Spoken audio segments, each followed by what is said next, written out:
only a transition to a different sphere of consciousness. Carol Ann is not like those she's with. She is a living presence in their spiritual earthbound plane.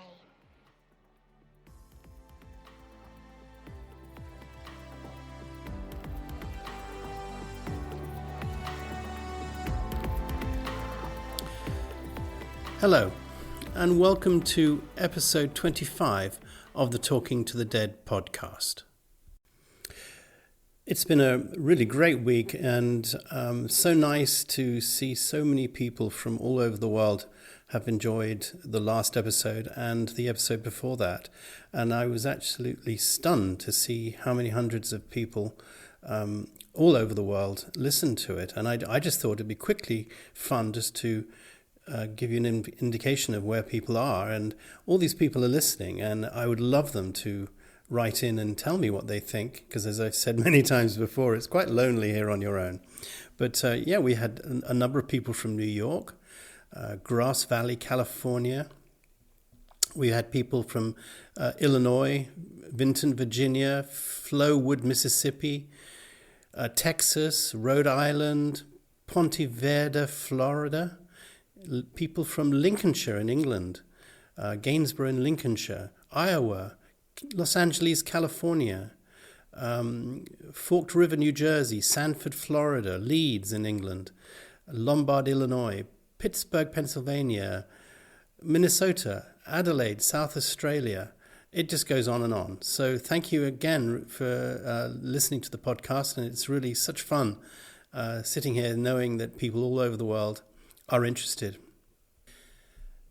This week, I think I really want to continue what I've started 2 weeks ago, where it was very interesting, where I came across Martin.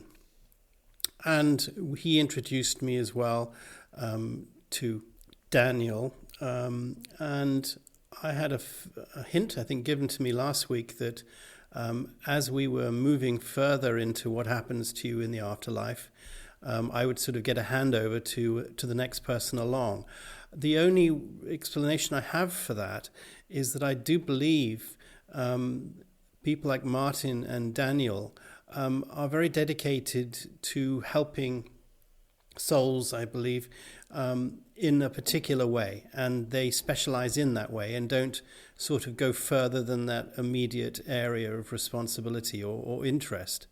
And I think clearly it's going to be necessary to move on a little bit further this week and meet somebody new who can guide us, probably beyond where we were last week, which was all about going through your past life, learning the mistakes from it and learning the lessons. So last night I was thinking in my dreams about who might possibly come along and help. And it came through very, very strongly to me, probably towards the end of the night, that there was somebody called Kevin who wanted to come through today. So without any further ado, I will just go into my little state. It'll be a few seconds for you, and for me it'll be probably 10 minutes, and I'll be back, hopefully, with Kevin or somebody else who can perhaps help us with the next phase. Okay, so I'm back again, and interestingly enough, I have this entity called Kevin. I can definitely feel his presence, and he's telling me that, first of all, please don't call him Kevin, which is strange. Perhaps you can explain why. He said that he's listened with great interest to me, and he wants me to know that it's all a bit superfluous to call people by names, because he says that he wants to explain that nobody has a name like that. These names have been introduced to me mainly because of associations that I might have to people, but also because of a convention that we expect people to have names. He said it's very fundamental that obviously in the spirit realms where he resides, and particularly in this next level that he says he wants to talk about, the concept of a name is unhelpful, he says, as well as superfluous. He said that the name Kevin has come through because he thought it would be a name that would pique my interest. But he says that he doesn't have a name, but he said that you wouldn't be able to obviously recognize what his definition is because where he is, they don't need to have names. They don't communicate in the same way. It's mainly telepathically. It's through thought, but it's also through a recognition of energy, and to a certain extent, being able to see, but not with eyes as you would know it. It's a knowing seeingness kind of thing, where you could recognize colors, and you could get impressions in a much wider and more, he says, a wider frequency range than you could see with human eyes. And that, he says, that also goes for the hearing. He can and people at his level can hear, if you like, frequencies way beyond the frequencies of any known animal on the earth. And that, of course, adds a whole multitude of interesting sensations to him. But he said that I can call him Kevin if I like, but he said it's not really his name. His name is passed on through the unique. He says there's a unique, like a fingerprint. He said that's probably the best way to describe it, is that a human being is unique by their fingerprints. He said every single soul is unique by the particular profile of the way their energy is put together. And every soul can uniquely tell one from another through that profile. Okay. All right. Well, thank you, Kevin. If I can call you Kevin, perhaps you could tell us what it is that you do, and why were you coming through to me last night? Kevin is actually saying there is a danger here. He's saying that again, a danger.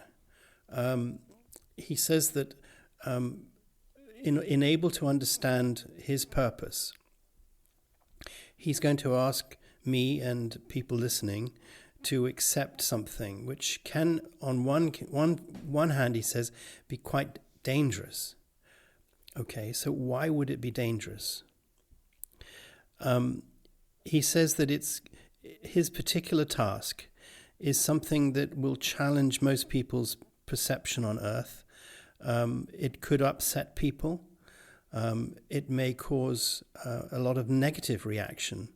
But he says that it's important that he speaks as an honest person and explains his situation and exactly his purpose openly and freely. Okay. He's showing me a piece of paper, and he's holding up this piece of paper, and he's saying that our understanding of what he's about to say is as thin as that piece of paper, and is as delicate as that piece of paper. And yet, he says that a piece of paper can be written on, and it can be used to illustrate a painting or a picture, or things can be written and transcribed, and it can write down and leave in lasting memory an account of something. And he says this is exactly what he's going to now say, because when he says it, it's going to have a tremendous effect on the people who listen to it, not least because suddenly, he says, people will remember the phase that he's now going to talk about. And for that reason, it may cause some uncomfortable feelings. He says that it's been mentioned before that in life, various clues, if you like, or signposts are left that indicate the right direction you should take in your life. And they're left deliberately by you and by the others who have helped form the idea of the life that you're going to lead. And they're there to enable you to take the right direction. He said the where he is now we're now going to get into an area that is where these decisions are made and how the process of your life is created. And by doing that, it's going to open up all of us psychologically and psychically to questioning and thinking about our lives and how we had a major impact in their creation before we became human. Okay, I must say I'm a bit nervous now. So Kevin, I'll keep talking, that's all I can say.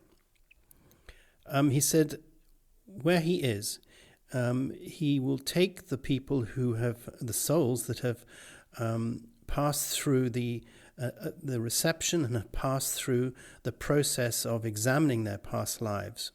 And he is, if you like, an escort. He will take over from the other guides, and he will take that soul and bring that soul to the next phase. He said that not all souls are young souls. Some souls have had many, many lives. Some souls have had only a few lives. And depending on how far they have graduated, and he said, be careful, as you've heard before, that it's wrong to start seeing things as being some sort of series of examinations, he says, like taking a degree and then a master's degree and a doctorate. He said it's not like that, but it is in a way that you do have a sense of needing to progress through various things and various lives in order to learn things. But see it as a flat thing, he says, seeing it as a great process that where no experience is better than the other, but all have to somehow be covered in order for you to be able to feel comfortable that you can move on and accept the higher realms that you're now moving through slowly. But he says where he is right now, he has a chance to be able to take an individual soul who's been through the first initial processing after he's come back from having a life. And there is the process where, if you like, we go to a form of university. He says that this is created by that soul. That soul will remember that particular place that he created maybe after many lives before, or many forms of existence, but it'll be a particular place that is quite unique to him, but also to the small group of companions that he has spent many lives with. He says, one thing I want to get again straight is that you don't choose these soul companions yourself. All of you choose each other.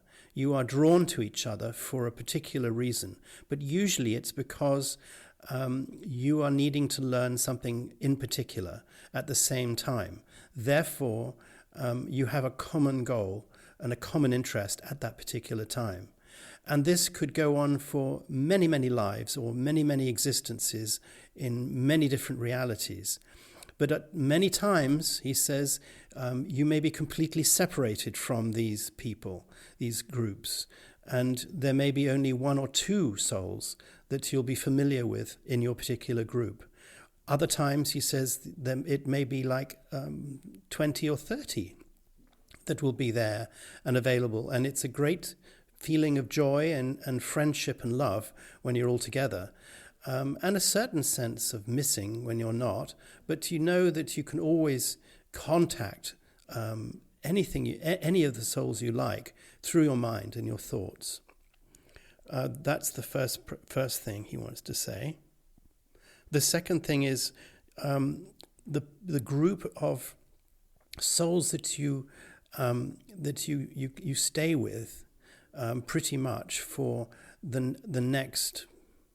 He's saying billions of years, are not necessarily the ones that you'd expect to as a human.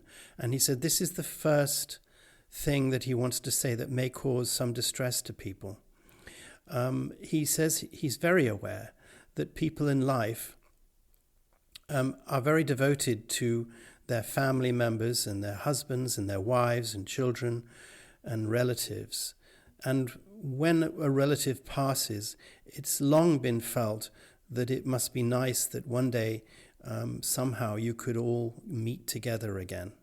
And he says that although that's been discussed in previous episodes and is true to an extent, it's only true as far as that part of that relative is now part of a much wider entity that has memories of all its thousands of lives and existences. So you're not talking directly anymore to that particular entity, but you can tune into that entity that was that person. And the same thing, and it can be a little bit of a shock when you do come to this particular level, that you think you could perhaps meet your father or your husband or your brother, and they will be the same. But he says they're not. And they may not even be in your soul group, he says. And that can cause some people a certain amount of initial fear and a feeling of loneliness and abandonment. But he says you will always be able to contact them, and sometimes you might even see them. But you probably won't make a tremendous effort to go over to their particular groups because that's not really terribly important. What's really important is dealing with the learnings that you need to make and planning for the next experiences that will help make you a complete person, that will make you eventually a higher form of soul. He says the second area that will probably cause people a problem is that what his job is to educate people who have recently come from a life or an existence and have had a chance to think about their life.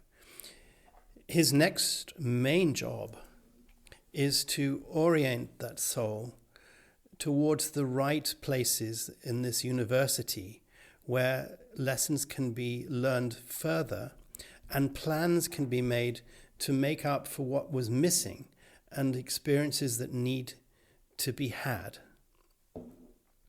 And he says this will cause some people some consternation because he said people have already, he knows, been in contact with me and are slightly surprised perhaps that you would choose a life on earth that was perhaps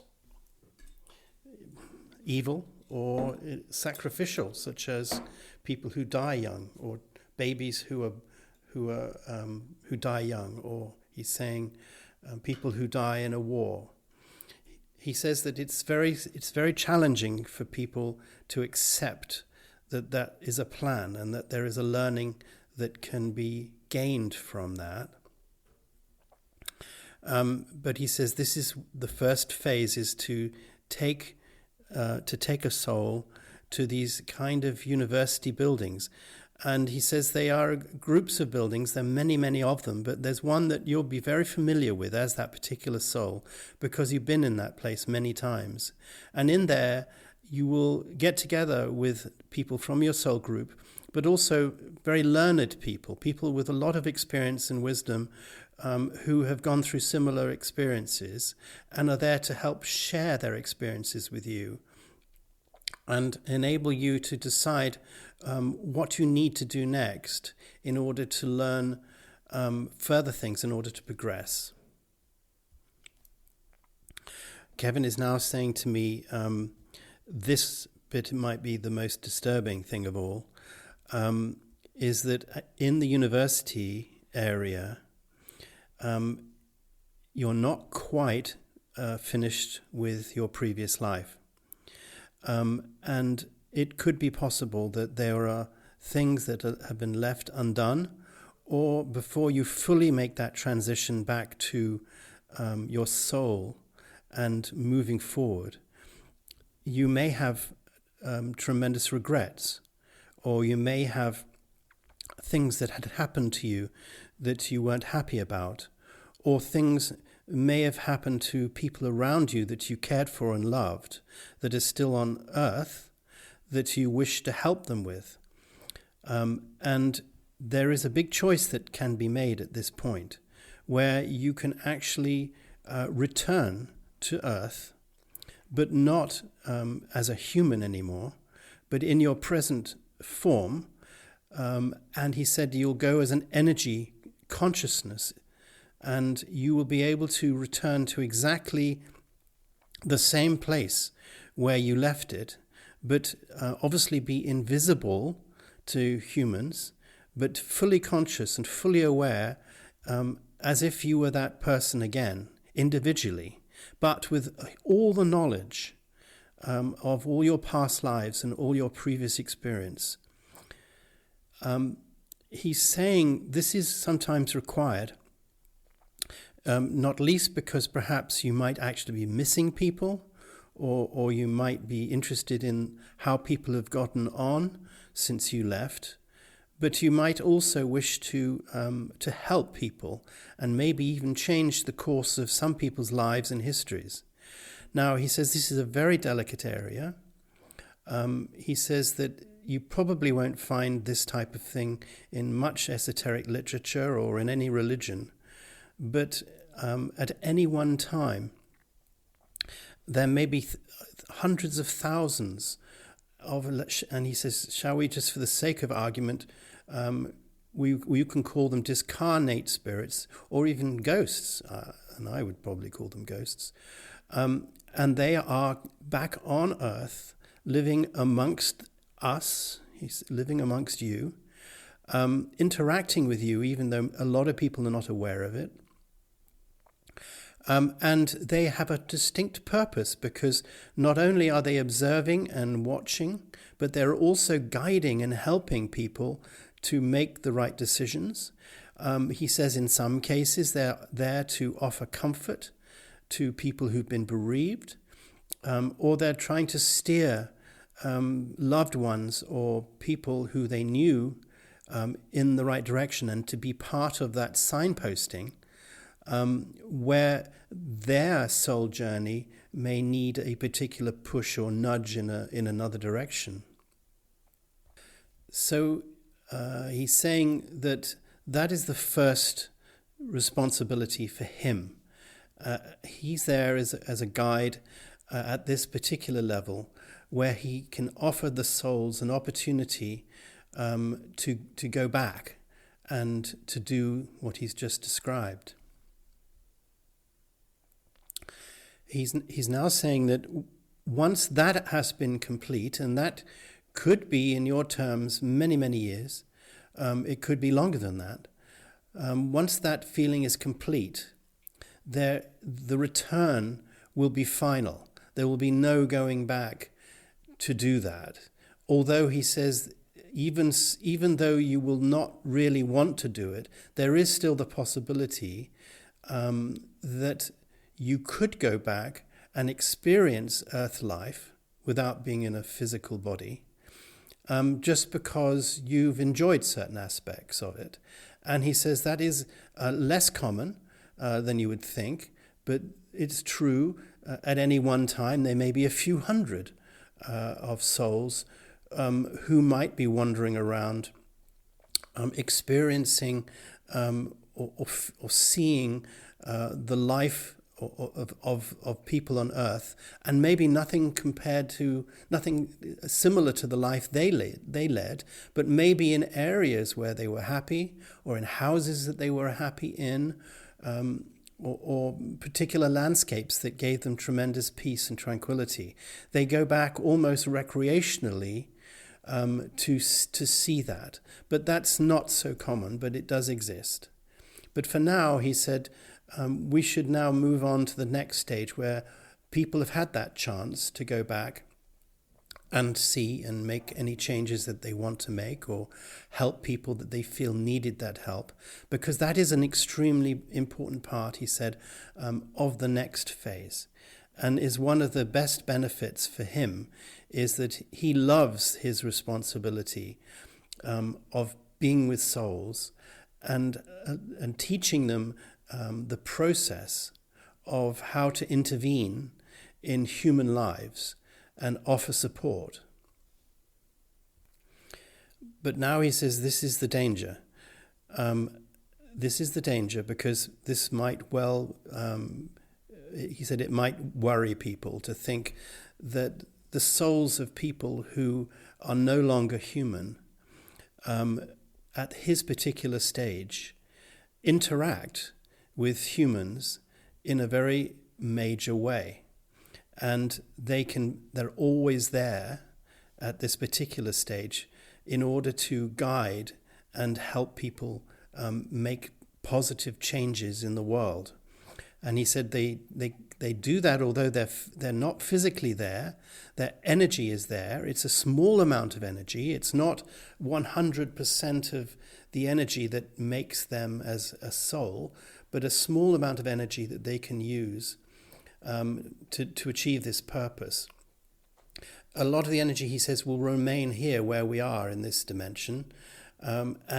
He said there's almost a simultaneous existence between where we are now and then going back to Earth, and it can happen simultaneously. Sometimes he's saying souls can split themselves, if you like, into many parts and be in many different places at the same time in this particular phase. He said it's hard for you to understand because one life as a human is enough for you to understand. But he said where we are, we have the possibility to split into 4 or 5 different places and different personalities, if you like, and experience that and work within those lives in order to be able to help people and to make positive change. But he says that most human beings wouldn't necessarily be aware of our presence when that's happening. Some naturally are. Some people who are psychic might definitely feel that. But without doubt, he said, that people will feel something. They will have that sense that somebody is there maybe, or somebody is watching them, or somebody, they have that feeling that somebody is behind them. It's been well documented, he says, that people can sense that these energy entities are there and are somehow either helping them through in a dream state, helping them make decisions, helping them change, or they actually are there to offer some form of advice. And he says, yes, he said that they can actually help situations where, for instance, there may be some trauma that will happen to somebody on Earth. They will have that chance to try to stop that by suggesting an alternative. He's saying that, for instance, again, you've heard that many times, that somebody might think, I was about to get on a plane, and then suddenly I had this really strong feeling that I shouldn't get on that plane.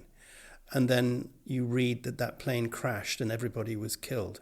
He says, without sounding too dramatic, this is the power that we have at this particular phase that we can use for the best interests. Quite often it's also a task because a soul in human form may be moving so far off the arranged route, the original journey, that he said we need to go back and make a serious adjustment in order to get it back on track. And he said this happens more often than you'd think, but not on a massive extent. But this is this particular time in a soul's journey where they can get involved and they can help if that's required. Now he's really saying something which I'm finding quite disturbing, but he's actually saying there's one thing, and this is probably really going to be very disturbing for some people. He says that the souls that have the ability to come back at this particular point can actually encourage people to do things that perhaps they wouldn't have thought about doing themselves at that particular point.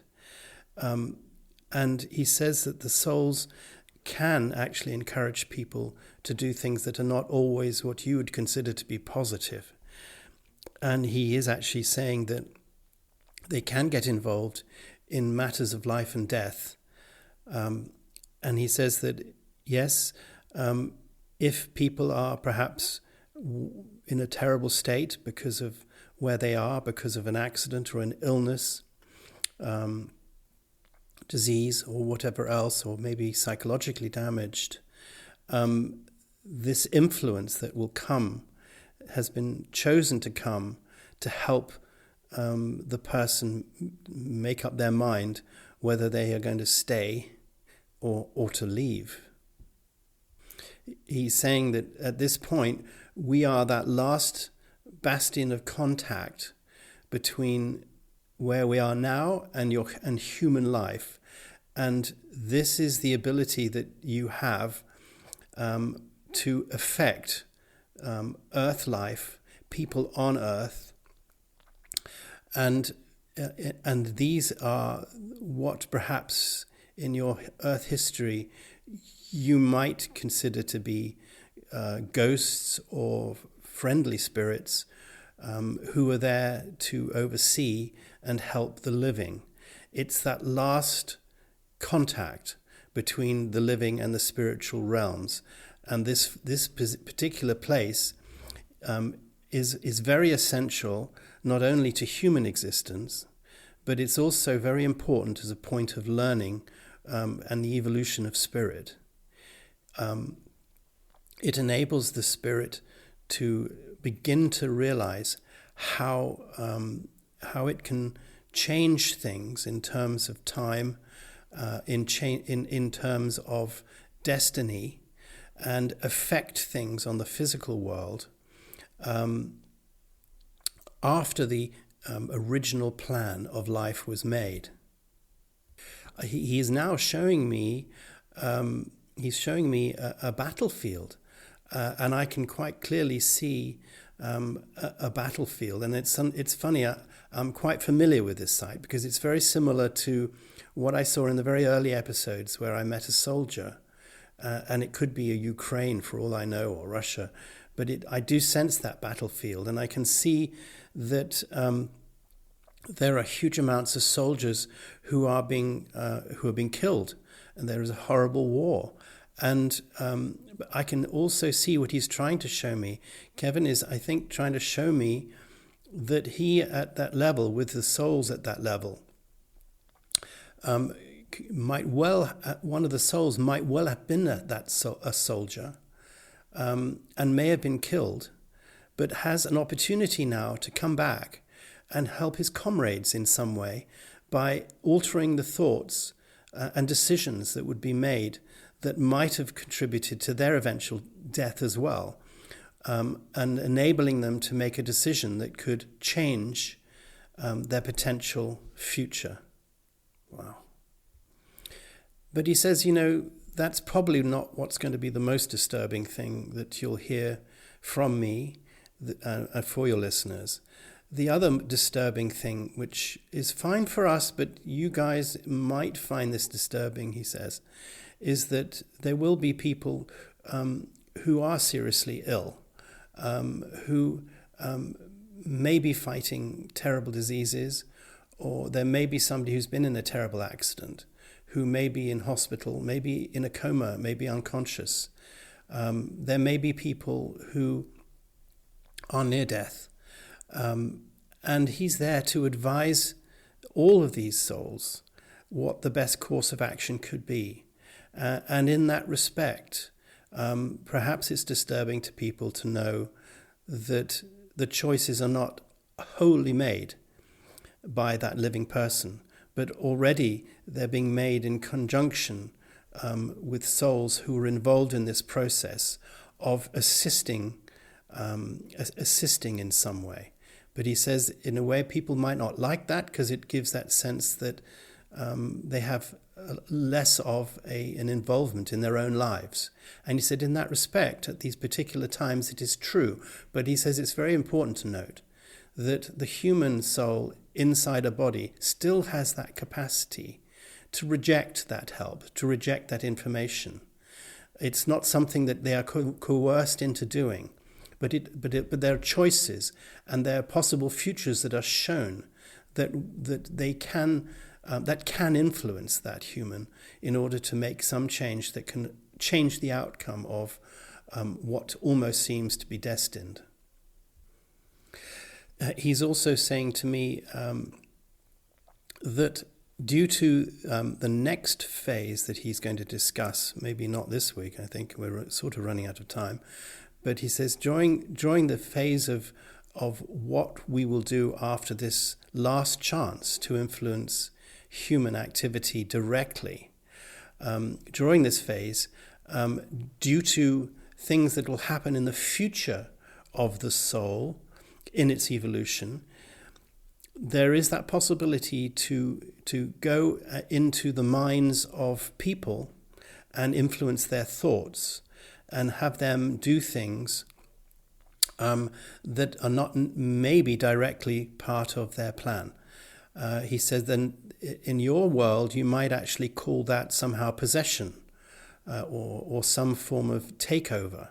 But he says that this is something that it can be done in order to be able to shape the destiny. He says this could be going into the thought of ordinary people or even leaders of the world. But this is a way of being able to help humanity, not hinder humanity, but to help humanity make the right choices and move in the right direction. And that's why he finds his job particularly fascinating, because he's involved in that direct influencing of humans by spirit entities. Wow. So, Kevin, what happens after that exercise? He said that not everybody chooses to do that, but the souls that are interested in going back and having that influence, he is responsible for, with, he says, countless other people. He's just one of many guides that are, he said he's trained and he's experienced in assisting people to do that and to help them make the right choices and the right decisions. But in most cases, a lot of that information is being passed to that soul from what you would call the future. But in terms of soul reality, there is no time. So decisions were made and influences were gathered and things happened which will seem back on Earth time-bound, because on Earth everything is time-bound. So this spirit is passing through to a person information that will change the direction, but that had already been decided a long time before. I think I'm getting confused. He said, but also it's not all just about changing history. He said that at this particular phase, because it's such a good conduit with the higher entities as well as the earth-bound soul, this is also the chance for channeling the creativity of music and art and literature, as well as inventions and everything from the next realm, he says, that we're going to discuss. And the next realm is all about creativity and creating things. And he says that's already happening that's already happened in my terms, he says, but obviously in human terms, things are moving in a linear way. So this is also a chance for souls, as part of their development, to interact with humans and share with them knowledge on inventions and medicines and art and all the things that will potentially change humanity for the good and assist them in some way or other. But obviously, he says that from our human perspective, the suggestions that we will receive when we are trying to think of something creative, a problem to be solved, or a song to be written, or a painting to be made, or a book to be written, or a medicine to be discovered, these little sparks are put in by these discarnate spirits, and they're there to assist humans improve their life and come up with better things, as well as obviously receiving directly from this particular level that the spirits are in, the inspiration and the knowledge and the information. But he says it's just important that the long-held belief in ghosts and that type of thing comes purely and simply from this particular phase. This is really the only phase where a recently passed human who is in a soul form can then return to Earth and interact. And if they are seen, they would be probably recognized as what you would call a ghost.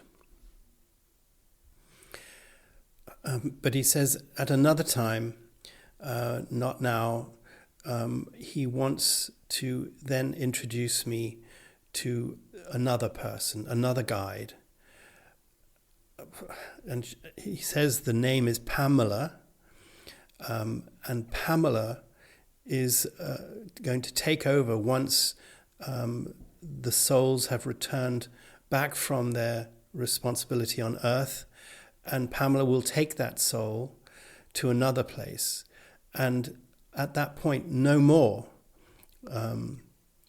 will a soul have a chance to have any influence on human existence, apart from their own particular free choice, if they wish to return almost for recreational reasons.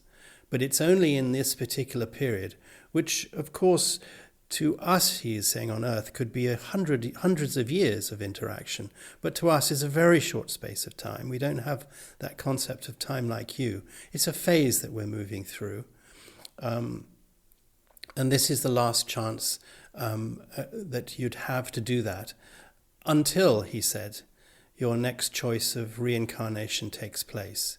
And he said, I think the most important thing to learn now is that Pamela will come through and she will talk to you. And she says that I will know Pamela because Pamela is something that is she's part of my spirit group.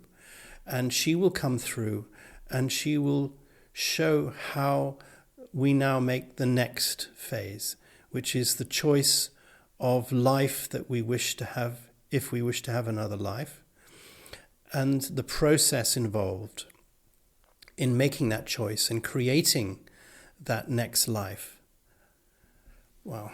Well, thank you very much, Kevin. That was really interesting. And I really look forward to a chance to talk to Pamela very, very soon. Thanks.